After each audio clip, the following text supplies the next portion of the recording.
ఓం శాంతి.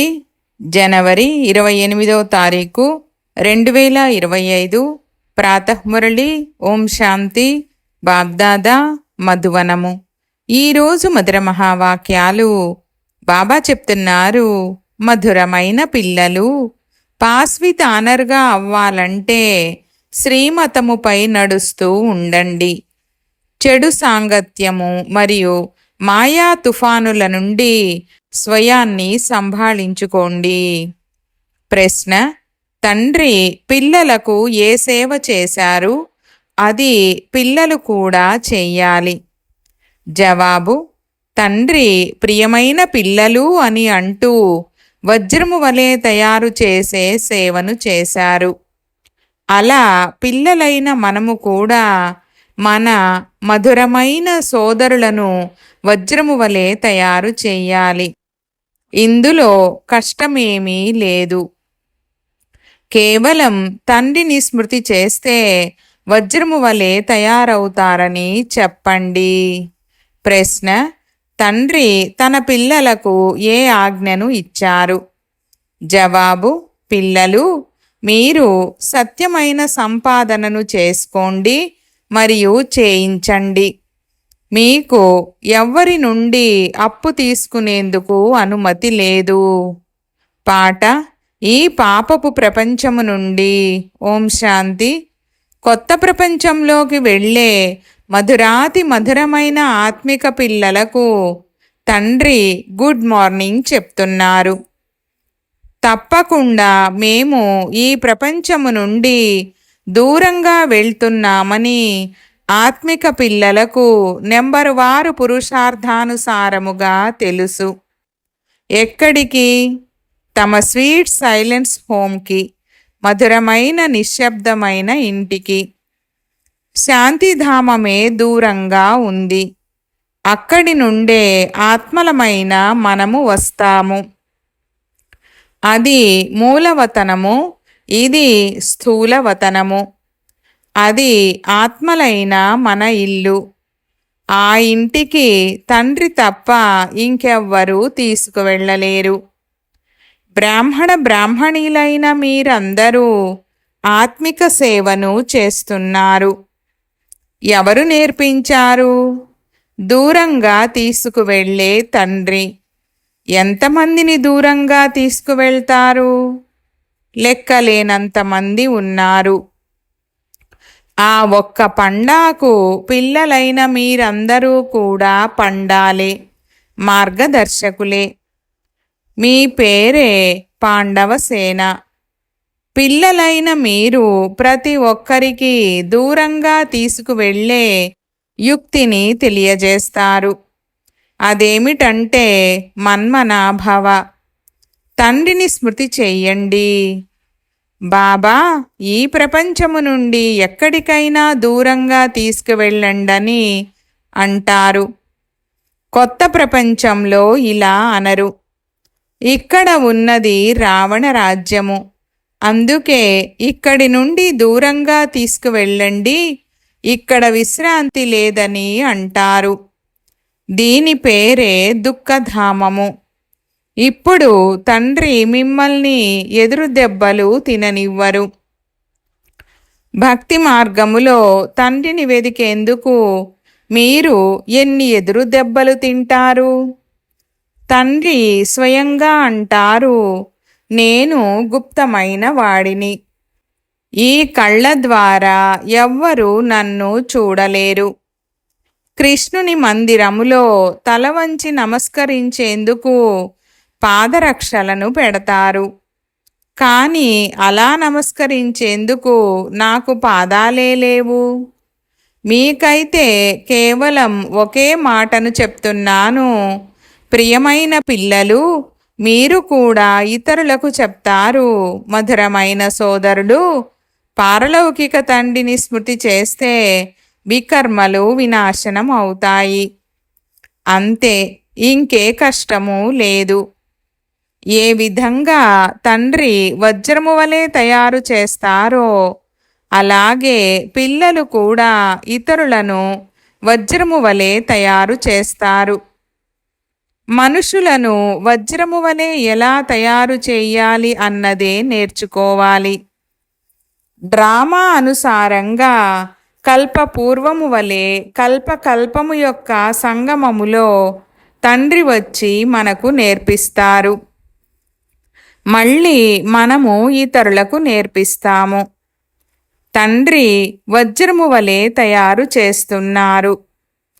మీకు తెలుసు, ఖోజ మతస్థుల గురువైన ఆగాఖాన్ను బంగారము, వెండి, వజ్రాలతో తూకం వేశారు. నెహ్రూను బంగారంతో తూకం వేశారు. ఇప్పుడు వారెవ్వరూ వజ్రము వలె తయారు చేసేవారైతే కాదు. తండ్రైతే మిమ్మల్ని వజ్రము వలె తయారు చేస్తారు. వారిని మీరు దేంతో తూకం వేస్తారు?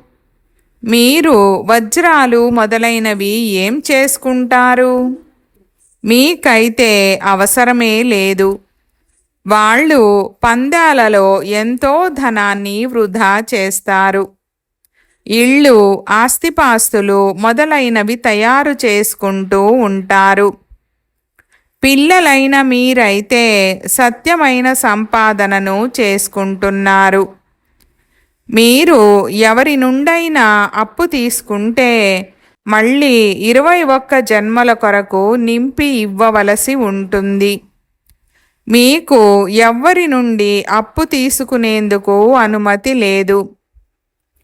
మీకు తెలుసు, ఈ సమయంలో ఉన్నది అసత్యమైన సంపాదన. ఇది అంతమైపోయేది ఉంది. బాబా చూశారు, ఇవి గవ్వలు. మాకు వజ్రాలు లభిస్తుంటే ఈ గవ్వలను ఏం చేసుకుంటాము? తండ్రి నుండి అనంతమైన వారసత్వాన్ని ఎందుకు తీసుకోకూడదు? భోజనమైతే ఎటు తిరిగి దొరుకుతుంది. ఒక నానుడి కూడా ఉంది. ఎవరి చేతులైతే ఇలా ఉంటాయో వారు మొదటి నెంబరును తీసుకుంటారు అని. బాబాను షరాఫ్ అని కూడా అంటారు కదా. ఎక్స్చేంజ్ చేసే వ్యాపారము. కావున తండ్రి అంటారు, మీ పాత వస్తువులను ఎక్స్చేంజ్ చేస్తాను. ఎవరైనా చనిపోతే అతని పాత వస్తువులను కాటి కాపరికి ఇస్తారు కదా.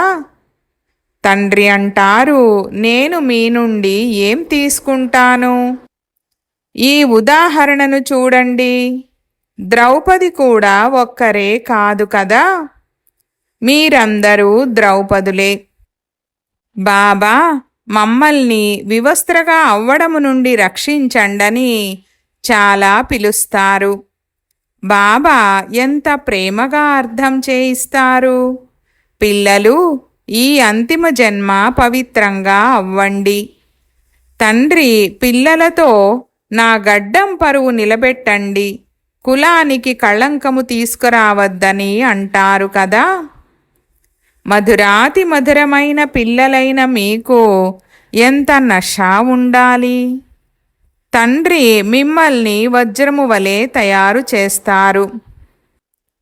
వీరిని కూడా ఆ తండ్రే వజ్రము వలె తయారు చేస్తారు. స్మృతి వారినే చెయ్యాలి.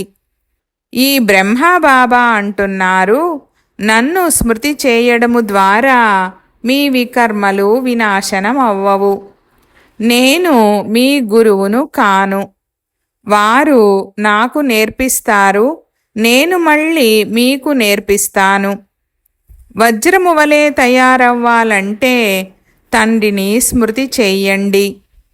బాబా అర్థం చేయించారు, భక్తి మార్గములో ఎవరైనా దేవతలను భక్తి చేస్తూ ఉన్నా వారి బుద్ధి దుకాణము, వ్యాపారము మొదలైన వాటి వైపుకు పరిగెడుతూ ఉంటుంది. ఎందుకంటే వాటి ద్వారా సంపాదన జరుగుతుంది. బాబా తమ అనుభవాన్ని కూడా వినిపిస్తారు.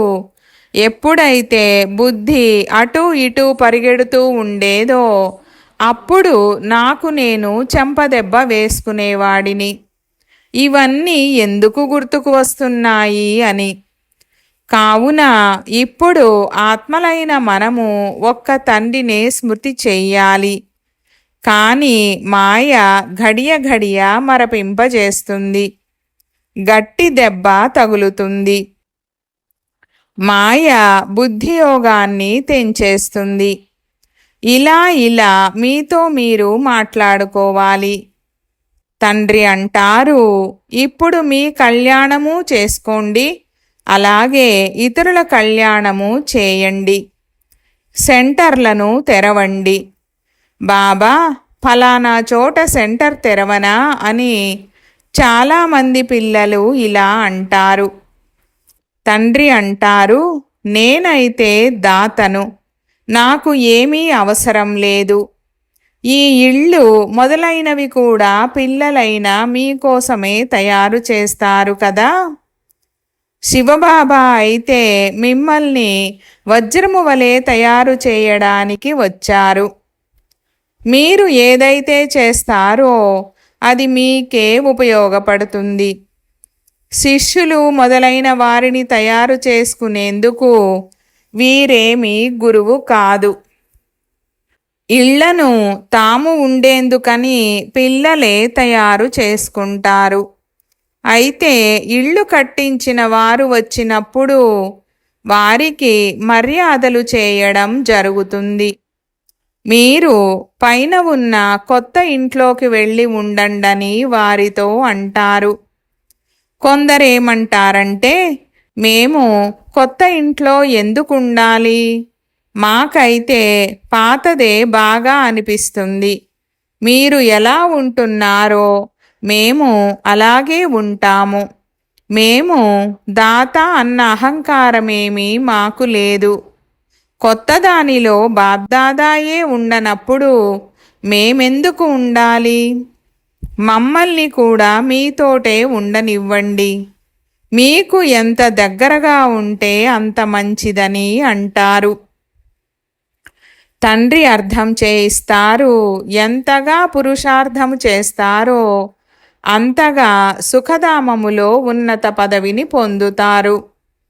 స్వర్గంలోకైతే అందరూ వెళ్తారు కదా. భారత్ పుణ్యాత్ముల ప్రపంచంగా ఉండేదని, అప్పుడు పాపము యొక్క పేరే లేదని భారతవాసులకు తెలుసు. ఇప్పుడైతే పాపాత్ములుగా అయిపోయారు. ఇది రావణ రాజ్యము. సత్యయుగములో రావణుడు ఉండడు. రావణ రాజ్యము అర్ధకల్పము తర్వాతనే ఉంటుంది. తండ్రి ఇంతగా అర్థం చేయించినా అర్థం చేసుకోరు. కల్పకల్పము ఇలా జరుగుతూ వచ్చింది. ఇది కొత్త విషయమేమీ కాదు. మీరు ప్రదర్శనీలు పెడతారు, ఎంతో మంది వస్తారు. ప్రజలైతే చాలామంది తయారవుతారు. వజ్రము వలె తయారయ్యేందుకైతే సమయము పడుతుంది. ప్రజలు తయారైనా అది కూడా మంచిదే. ఈ సమయమే వినాశన సమయము. అందరి లెక్కాచారాలు సమాప్తమవుతాయి. 8 రత్నాల మాల ఏదైతే తయారై ఉందో అది పాస్వితానర్ల మాల. 8 రత్నాలే నెంబర్ 1లోకి వెళ్తారు. వారికి కొద్దిగా కూడా శిక్షలు పడవు. వారు కర్మాతీత అవస్థను పొందుతారు. ఆ తర్వాత 108 నెంబరు వారనైతే అంటారు కదా. ఇది తయారు చేయబడిన అనాది డ్రామా. ఎవరు మంచిగా పురుషార్థం చేస్తున్నారని దీనిని సాక్షిగా అయి చూస్తారు. కొందరు పిల్లలు చివర్లో వచ్చారు. శ్రీమతముపై నడుస్తూ ఉంటారు. ఇలాగే శ్రీమతముపై నడుస్తూ ఉంటే పాస్విధానర్లయ్యి అష్టరత్నాల మాలలోకి రావచ్చు. అయితే నడుస్తూ నడుస్తూ అప్పుడప్పుడు గ్రహచారము కూడా పడుతుంది. ఇలా ఎత్తుపల్లాలు అందరికీ వస్తాయి. ఇది సంపాదన. ఒక్కోసారి చాలా సంతోషంగా ఉంటారు, ఒక్కోసారి తక్కువగా ఉంటారు. మాయా తుఫానులు మరియు చెడు సాంగత్యము వెనక్కు తోసేస్తాయి. సంతోషము మాయమైపోతుంది. సత్సాంగత్యము తీరానికి చేరుస్తుంది. చెడు సాంగత్యము ముంచేస్తుందని అంటూ ఉంటారు కూడా. ఇప్పుడు రావణ సాంగత్యము ముంచేస్తుంది, రాముని సాంగత్యము తీరానికి చేరుస్తుంది. రావణుని మతము ద్వారా ఇలా తయారయ్యారు. దేవతలు కూడా వామ మార్గములోకి వెళ్తారు. వారి చిత్రాలను ఎంత అశుద్ధంగా చూపిస్తారు. ఇది వామ మార్గములోకి వెళ్ళిన దానికి గుర్తు. భారత్లోనే రామరాజ్యము ఉండేది. భారత్లోనే ఇప్పుడు రావణ రాజ్యము ఉంది. రావణ రాజ్యంలో 100% దుఃఖితులుగా అవుతారు. ఇది నాటకము. ఈ జ్ఞానము ఎవరికైనా అర్థం చేయించడం ఎంత సహజము. ఒక నర్సు బాబా ఎదురుగా కూర్చున్నారు. బాబా ఈ బిడ్డతో అంటున్నారు, నీవు నర్సువు, ఆ సేవ కూడా చేస్తూ ఉండు, దాంతోపాటు నీవు ఈ సేవ కూడా చేయవచ్చు. రోగులకు కూడా ఇలా జ్ఞానాన్ని వినిపిస్తూ ఉండు. తండ్రిని స్మృతి చేసినట్లయితే వికర్మలు వినాశనమవుతాయి. మళ్ళీ 21 జన్మల వరకు మీరు రోగులుగా అవ్వరు. యోగము ద్వారానే ఆరోగ్యము మరియు ఈ 84 జన్మల చక్రాన్ని తెలుసుకోవడం ద్వారా ఐశ్వర్యము లభిస్తాయి. నీవు చాలా చేయగలవు. ఎంతో మంది కళ్యాణము చేస్తావు. లభించిన ధనాన్ని కూడా ఈ ఆత్మిక సేవలో ఉపయోగిస్తావు. వాస్తవానికి మీరందరూ కూడా నర్సులే కదా. చీచీగా అశుద్ధంగా ఉన్న మనుషులను దేవతలుగా తయారు చేయడము ఇది నర్సు సమానమైన సేవయే కదా. తండ్రి కూడా అంటారు, నన్ను పతిత మనుషులు మీరు వచ్చి పావనంగా తయారు చేయండని పిలుస్తారు. నీవు కూడా రోగులకు ఈ సేవ చేయి, నీపై బలిహారమవుతారు. నీ ద్వారా సాక్షాత్కారము కూడా జరగవచ్చు. ఒకవేళ యోగయుక్తంగా ఉన్నట్లయితే పెద్ద పెద్ద సర్జన్లు మొదలైన వారందరూ వచ్చి నీ పాదాలపై పడతారు. నువ్వు చేసి చూడు. ఇక్కడికి మేఘాలు రిఫ్రెష్ అయ్యేందుకు వస్తాయి. మళ్ళీ వెళ్ళి వర్షించి ఇతరులను రిఫ్రెష్ చేస్తాయి. కొంతమంది పిల్లలకు అసలు వర్షము ఎక్కడి నుండి వస్తుంది అన్నది కూడా తెలీదు. ఇంద్రుడు వర్షిస్తాడని భావిస్తారు. ఇంద్రధనుస్ అని అంటారు కదా. శాస్త్రాలలోనైతే ఎన్ని విషయాలు రాసేశారు. తండ్రి అంటారు, ఇది మళ్ళీ జరుగుతుంది. డ్రామాలో నిశ్చితమై ఉంది కదా. మనము ఎవరి గ్లాని చేయము.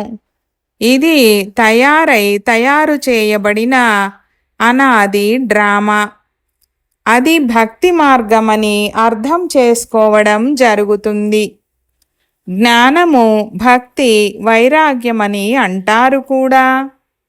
పిల్లలైన మీకు ఈ పాత ప్రపంచముపై వైరాగ్యము ఉంది. మీరు మరణిస్తే ప్రపంచము మరణిస్తుంది. ఆత్మ శరీరము నుండి వేరైపోతే ఇక దానికి ప్రపంచమే సమాప్తము. తండ్రి పిల్లలకు అర్థం చేయిస్తారు. మధురమైన పిల్లలు, చదువులో నిర్లక్ష్యము చేయకండి. అంతా చదువుపైనే ఆధారపడి ఉంది. బ్యారిస్టర్లలో ఒకరు 1,00,000 రూపాయలు సంపాదిస్తే ఇంకొకరికి వేసుకోవడానికి కోటు కూడా ఉండదు. అంతా చదువుపైనే ఆధారపడి ఉంది. ఈ చదువైతే చాలా సహజమైనది. స్వదర్శన చక్రధారిగా అవ్వాలి అనగా మీ 84 జన్మల ఆది మధ్యాంతాలను తెలుసుకోవాలి. ఇప్పుడు ఈ వృక్షమంతా శిథిలావస్థలో ఉంది. దీని పునాది లేదు. మిగిలిన వృక్షమంతా నిలబడి ఉంది. అలాగే ఈ ఆది సనాతన దేవీ దేవతా ధర్మం ఏదైతే ఉండేదో అది కాండముగా ఉండేది. అది ఇప్పుడు లేదు. ధర్మభ్రష్టులుగా కర్మభ్రష్టులుగా అయిపోయారు. మనుషులు ఎవ్వరికీ సద్గతిని ఇవ్వలేరు. తండ్రి కూర్చొని ఈ విషయాలన్నింటినీ అర్థం చేయిస్తారు. మీరు సదా కొరకు సుఖవంతులుగా అవుతారు. అక్కడ ఎప్పుడూ అకాల మృత్యువు ఉండదు.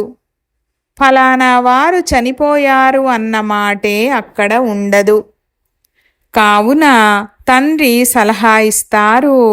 అనేకులకు దారిని తెలియజేస్తే వారు మీపై బలిహారమైపోతారు. కొందరికి సాక్షాత్కారము కూడా జరగవచ్చు. సాక్షాత్కారం అనేది కేవలం లక్ష్యాన్ని చూపిస్తుంది. దానికోసము చదవాల్సి ఉంటుంది కదా. చదవకుండా బ్యారిస్టరుగా అవుతారా? సాక్షాత్కారం అయ్యిందంటే ముక్తులైపోయారని కాదు. మీరాకు సాక్షాత్కారం అయ్యింది, అలాగని కృష్ణపురికి వెళ్ళిపోయారని కాదు. నవవిధ భక్తి చేయడం ద్వారా సాక్షాత్కారం అవుతుంది. అలా ఇక్కడ నవవిధ స్మృతి. సన్యాసులు బ్రహ్మజ్ఞానులుగా తత్వజ్ఞానులుగా తయారవుతారు. బ్రహ్మములో లీనమైపోవాలి అంతే అని అనుకుంటారు. కానీ బ్రహ్మము అయితే పరమాత్మ కాదు. ఇప్పుడు తండ్రి అర్థం చేయిస్తారు. శరీర నిర్వహణార్థము మీ వ్యాపారము మొదలైనవి చేయండి, కానీ స్వయాన్ని ట్రస్టీగా భావిస్తూ చేయండి. అప్పుడు ఉన్నత పదవి లభిస్తుంది. అప్పుడు మమకారము తొలగిపోతుంది. ఈ బాబా తీసుకొని ఏం చేస్తారు? వీరైతే తన సర్వస్వాన్ని వదిలేశారు కదా. ఇళ్ళు వాకిళ్లను లేక మహళ్ళు మొదలైన వాటినైతే తయారు చేసుకునేది లేదు. ఎంతో మంది పిల్లలు వస్తారు, కావున ఈ ఇళ్ళు నిర్మిస్తారు. ఆబూ రోడ్ నుండి ఇక్కడి వరకు క్యూ ఏర్పడుతుంది. ఇప్పుడే మీ ప్రభావము పడితే ఇక మీ తల పాడు చేసేస్తారు. పెద్ద మనుషులు వస్తే గుంపులు కడతారు. మీ ప్రభావము చివర్లో వెలువడేది ఉంది, ఇప్పుడే కాదు. పాపాలు అంతమయ్యేందుకు తండ్రిని స్మృతి చేసే అభ్యాసము చేయాలి. ఇటువంటి స్మృతిలో శరీరము వదలాలి. సత్యయుగములో శరీరము వదిలినప్పుడు ఒక శరీరాన్ని వదిలి ఇంకొక కొత్త దానిని తీసుకుంటారని అర్థం చేసుకుంటారు. ఇక్కడైతే దేహాభిమానము ఎంతగా ఉంటుంది? తేడా ఉంది కదా. ఈ విషయాలన్నింటినీ నోట్ చేసుకోవాలి మరియు చేయించాలి. ఇతరులను కూడా మీ సమానంగా వజ్రము వలె తయారు చేయాలి. ఎంత పురుషార్థము చేస్తే అంత ఉన్నత పదవిని పొందుతారు. ఇది తండ్రి అర్థం చేయిస్తున్నారు. వీరు ఏ సాధువో మహాత్మో కాదు. ఈ జ్ఞానము చాలా ఆనందదాయకమైనది. దీనిని బాగా ధారణ చెయ్యాలి. తండ్రి నుండి విని మళ్ళీ ఇక్కడిది ఇక్కడే వదిలేయడం కాదు. పాటలో కూడా విన్నారు కదా, మీతో తీసుకువెళ్ళండని అంటారు. మీరు ఈ విషయాలను ఇంతకు ముందు అర్థం చేసుకునేవారు కాదు. ఇప్పుడు తండ్రి అర్థం చేయించారు కావున అర్థం చేసుకుంటున్నారు. అచ్చా मीठे मीठे सिकी लधे बच्चों प्रति मात पिता बाप दादा का याद प्यार और गुड मॉर्निंग. रूहानी बाप की रूहानी बच्चों को नमस्ते.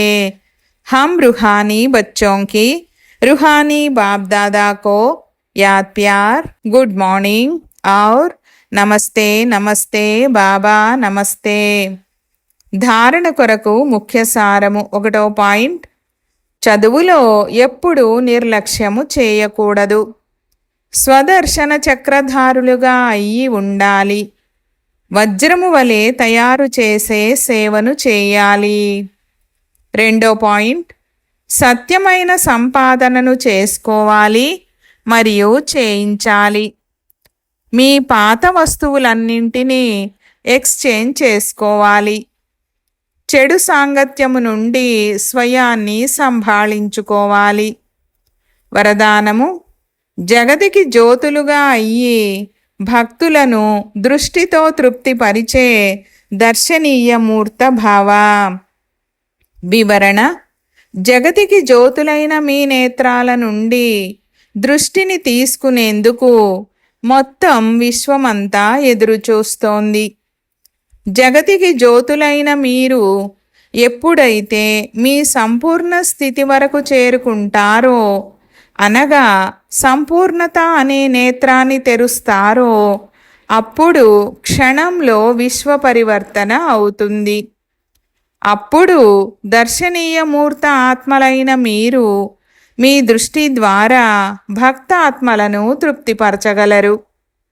దృష్టితో తృప్తి చెందే వారిది పొడవాటి క్యూ ఉంది. అందుకే సంపూర్ణత అనే నేత్రము తెరిచి ఉండాలి.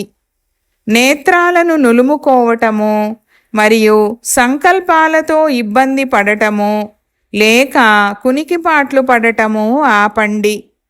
అప్పుడు దర్శనీయమూర్తిగా అవ్వగలరు. స్లోగన్: నిర్మల స్వభావము నిర్మాణతకు గుర్తు. నిర్మలంగా అయితే సఫలత లభిస్తుంది. ఈరోజు అవ్యక్త ఇషారా పాయింట్: మీ శక్తిశాలి మనస ద్వారా సకాష్ను ఇచ్చే సేవను చేయండి. మనసు బుద్ధిని ఏకాగ్రం చేసేందుకు మన్మనాభవ మంత్రాన్ని సదా స్మృతిలో ఉంచుకోండి. మన్మనాభవ మంత్రము యొక్క ప్రాక్టికల్ ధారణతో మొదటి నెంబరులోకి రాగలరు. మనసు యొక్క ఏకాగ్రత అనగా ఒక్కరి స్మృతిలో ఉండటము, ఏకాగ్రం అవ్వడము, ఇదే ఏకాంతము. ఎప్పుడైతే సర్వ ఆకర్షణల వైబ్రేషన్స్ నుండి అంతర్ముఖులుగా అవుతారో, అప్పుడు మనసా ద్వారా పూర్తి విశ్వానికి సకాషిచ్చే సేవను చేయగలుగుతారు. ఓం శాంతి.